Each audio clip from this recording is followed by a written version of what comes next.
To install and use PowerShell version 7.x, there's a folder in Blackboard with breadcrumbs, and we'll walk through that. Specifically, you'll have 3 artifacts you need to capture. A screen showing the latest version of PowerShell 7.x is loaded. In this case, at the time of this recording, it's 7.3.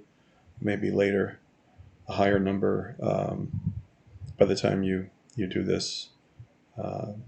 Server Manager, the second artifact is that the Server Manager module is successfully installed. And finally, the administrative tools or remote server administrative tools are configured on your server. And there will be a view of administrative tools that wasn't there before on your server in the Start menu.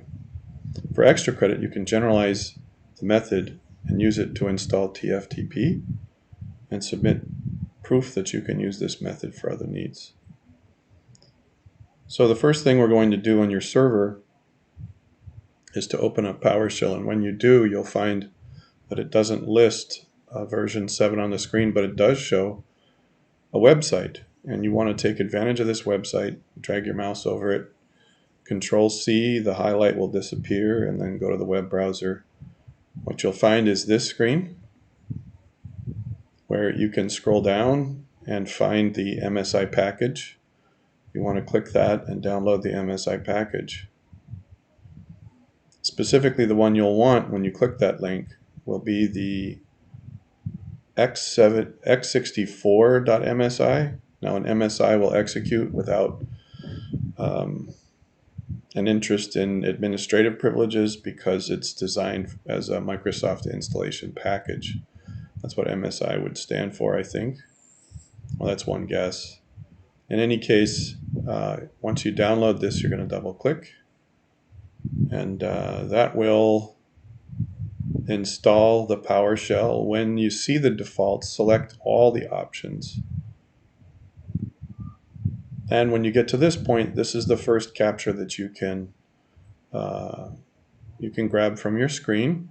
You'll notice that it shows a different executable. Instead of PowerShell.exe, it's pwsh.exe, but more importantly, it shows PowerShell 7.3.3, and it shows 7 here in the path. So this is the first artifact that you need to submit for this activity. You're going to find it in your Start menu by searching for pwsh, and then you'll select Run as Administrator. Now, before that, you can also open the file location, select Advanced Options to run as administrator each time, or to pin to the Start menu. But Run as Administrator, the first thing you'll do is issue the command import-module space -name space server manager. If you successfully installed PowerShell 7, you should get a response that looks just like this one. That is basically what you need.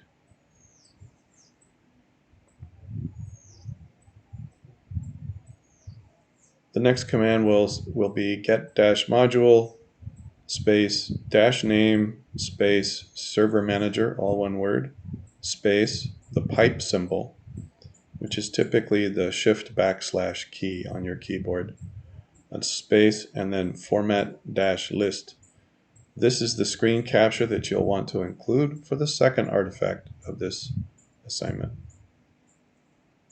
This proves that Server Manager is on your system and that you can add Windows features and remove Windows features. And that's the whole point of Server Manager. In earlier versions of PowerShell, you could add or remove features without having this other module installed, or it was installed automatically.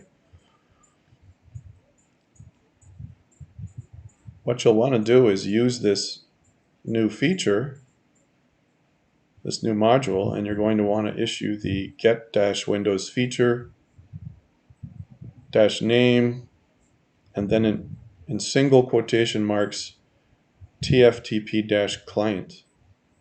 We'll get back to that in a bit. It'll be important for you to see how this works. And there are other ways to interact with the PowerShell prompt so that you can get additional information. This is just one example.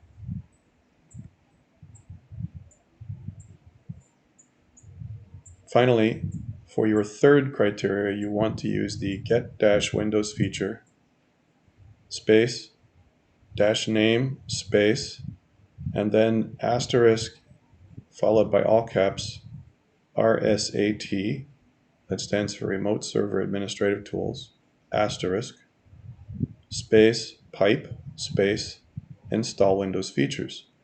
And what this does, this is the standard format for installing features.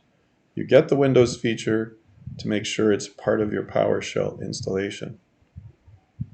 And if that proves true, it's going to use the pipe function, right, in order to port that output to the install Windows feature option. And that way, in case there are any name changes or version changes, you don't have to fish around and hunt. This is a much more efficient way of installing Windows features, because with the wildcards, you don't have to worry about, okay, what version is it now? Is it 7.3.4 or .5? If you get it wrong, it won't install.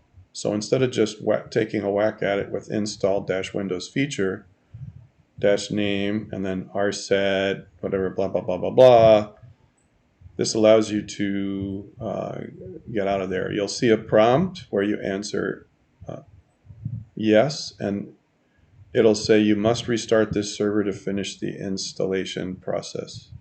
This is the screen you need to capture for your third artifact. What you'll want to do is go ahead and close this window and then restart if you're interested in extra credit.